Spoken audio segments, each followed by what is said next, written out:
Wannan da kuke gani ita ce Amina, wacce ta yi amfani da saurayinta domin ta samu kuɗaɗe sa'annan daga baya ta hallaka shi. Idan kana kallon ta za ka rantse cewa mutumiyar kirki ce mai gaskiya, amma ashe a bayan murmushinta akwai makircin da zai iya hallaka mutum. Amina ta kasance ta shahara a garin Kano a matsayin mace mai himma, tana da shagunan sayar da kayan kwalliya, kuma kowa ya san cewa tana da kuɗi fiye da yadda ake tsammani.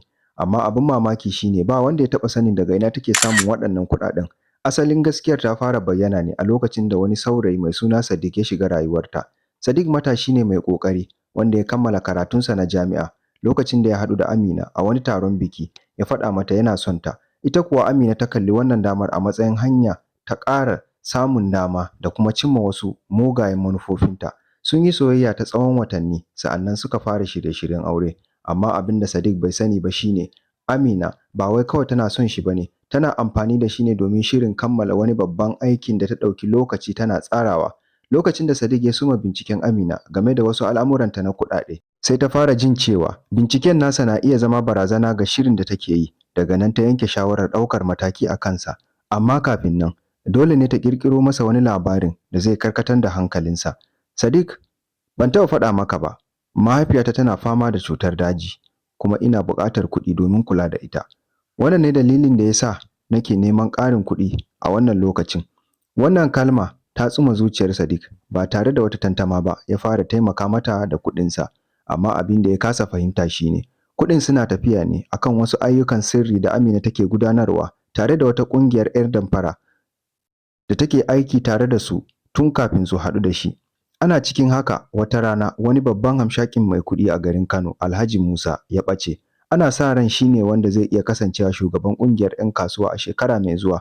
Ɓacewar tasa ta jefa mutane cikin tashin hankali. Sai dai abin mamaki shine a lokacin da 'yan sanda suka fara bincike, sun gano cewa ɗaya daga cikin na'urorin sadarwa da aka yi amfani da su don kiran Alhaji Musa kafin ɓacewarsa na da alaƙa da Amina. Sadiq ya tashi ca domin kare matar da zai aura. Ba zai yiwu ba. A lokacin da 'yan sanda suka zo gidansa don tambayarsa game da alaƙarsa da Amina, bai taɓa zaton cewa soyayyarsa da Amina za ta kawo masa irin wannan babbar matsala da tashin hankali ba. Amina kuwa ta shirya komai, domin ta yi amfani da soyayyarta da Sadiq wajen tabbatar da cewa idan wani abu ya faru, shi ne zai zama wanda ake zargi, shi ne zai zama babban mai laifi. Sai dai abu ɗaya da bata sani ba shine Sadiq yana da wata shaida da za ta iya tono gaskiya. Wata rana yana duba wayarta sai ya gano cewa Amina ta bar wata hira da ta yi da wani mutum da ake zargi yana ƙungiyar asiri. Hirar tana ɗauke da kalmomi kamar "mun gama aikin nan, amma dole ne mu tabbatar da cewa Sadiq bai gane ba." Wannan ya sa Sadiq ya fara tunanin cewa soyayyarsa da Amina wata dabara ce kawai. Daga nan Sadiq kuwa ya yanke shawarar zuba mata ido akan kowane takunta. Ya fara bibiyar Amina ba tare da ta sani ba. Wata rana da daddare ya hange ta tana shiga wani supermarket a gefen gari. A lokacin ya bi ta a hankali, sai ya ji tana magana da wani mutum game da wani babban kuɗin da suka karɓa daga Alhaji Musa kafin su kashe shi. Wannan kalma ta girgiza shi kamar tsawa. "Menene abin da kika aikata haka, Amina?"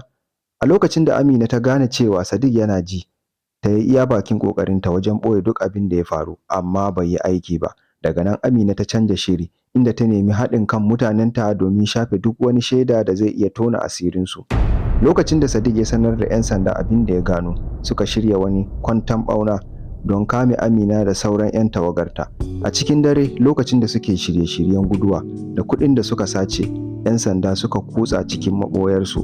Wata arangama ta ɓarke tsakanin 'yan sandan da kuma 'yan ƙungiyar Amina, amma bayan faɗan mintuna da dama 'yan sanda suka yi nasara a kansu. Aka kama Amina da sauran mutanenta. A lokacin da ake gurfanar da ita a gaban kotu, Amina ta yi shiru kamar ba za ta ce komai ba. Amma da aka tsananta bincike, ta fara kuka tana faɗin, "Ban taɓa tunanin za a kama ni ba. Duk abin da na aikata domin na tsira daga talauci ne." Sadiq ya zauna yana kallon yadda aka yanke wa Amina hukunci. A yanzu soyayyar ta rage masa a zuciya tamkar garwashin wuta ne. Duk da cin amanarsa da ta yi, har yanzu wani ɓangare na zuciyarsa yana son ta. Amma a ƙarshe ya gane cewa soyayya ba ta da ma'ana idan babu gaskiya da amana. Amina ta bar wani saƙo wanda aka samo daga cikin gidanta bayan an gama bincike. Cikin saƙon ta rubuta, "Sadiq, na san na cutar da kai, amma ka sani ban taɓa samun wani kamar ka ba. Ina fatan ka yafe min, ko da kuwa ba zan sake ganin ka ba har abada." Wannan saƙon ya sanya Sadiq cikin ruɗani sosai. Shin zai iya yafe mata? Macen da ta saka shi a cikin ruɗani saboda soyayyarta ta kuma gina masa soyayyar ƙarya?